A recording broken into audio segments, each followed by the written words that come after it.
Para la parte de computación nos preguntan sobre el método de Runge-Kutta de cuarto orden.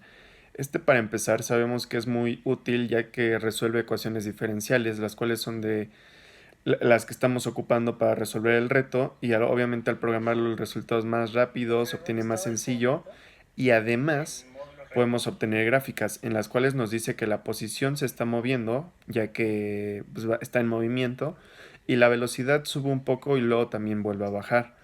La corriente en el solenoide hace que se frene la varilla cuando está en sentido contrario a como empezó cuando se estaba moviendo hacia adelante.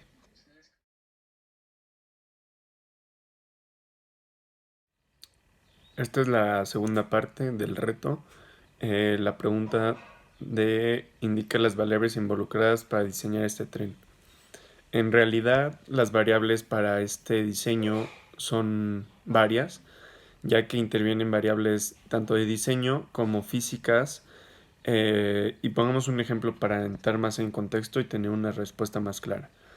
Primero que nada, vamos a tener el campo magnético que se va a tener que calcular, el diferencial de longitud, los tipos de materiales que vamos a estar utilizando para su permeabilidad, para las características magnéticas que puedan tener, eh, también la corriente que se necesite para que el tren, bueno, para que los rieles puedan tener una corriente y así genere un campo magnético que entre en, en, en contacto, por decirlo de alguna manera, con el campo magnético que generen los imanes del tren para así poderlo mover. Yo traté de resolver o intentar hacer el tren de pila y ahí te das cuenta que en realidad las variables son muchas y que tienes que poder controlar todas o al menos en un buen porcentaje. No lo pude lograr, pero esas las pongo en relación con un tren maglev y son bastantes. La verdad es que lleva un estudio largo, pero se puede lograr. La segunda pregunta es cómo se crea la fuerza que propulsa el tren, nombra la fórmula y las variables. La fuerza se genera por medio de la ley de Biot-Savart en contacto con el campo magnético, el diferencial de área, mu, la corriente. También se ocupa constantes como 4pi, el radio en un caso de un solenoide, que hemos visto que el tenis maglev sí llegan a ocupar solenoides. Todo esto en conjunto genera vectores y la fuerza magnética que va a generar esta ley va a tener un vector como propulsión para así poder mover el tren en este caso. Y obviamente todo depende mucho de la corriente que se esté utilizando. Para el frenado del tren, sabemos que la corriente es de las primeras variables que involucra un movimiento para este tipo de trenes. En los rieles tienen que llevar una corriente en un lado del riel y la otra en el otro para poder así obtener un movimiento.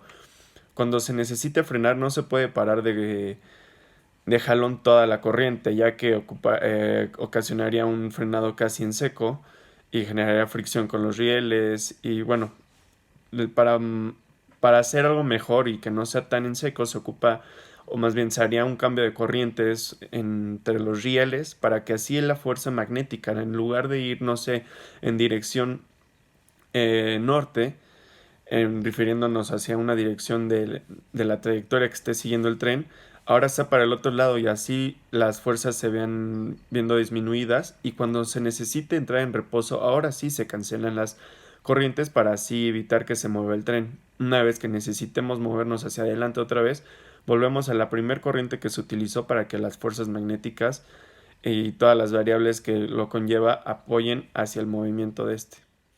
La cuarta pregunta es, durante el frenado del tren propone un uso para la energía que se está transformando o generando.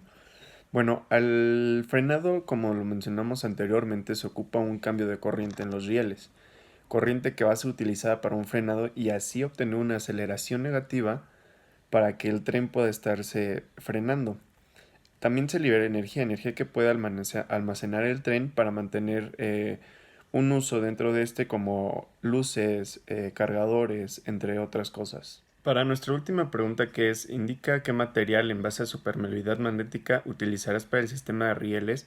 Es necesario materiales que sean superconductores, ya que al utilizar energía generan un campo magnético. Como lo pudimos ver durante el transcurso de esta materia, el cobre era nuestro material, ya que circulaba una energía con la pila, en el caso del prototipo, y por ahí se generaba un campo magnético. Este tipo de materiales son los que se necesitan también para un tren real, para que así pueda fluir una corriente y genere un campo magnético grande.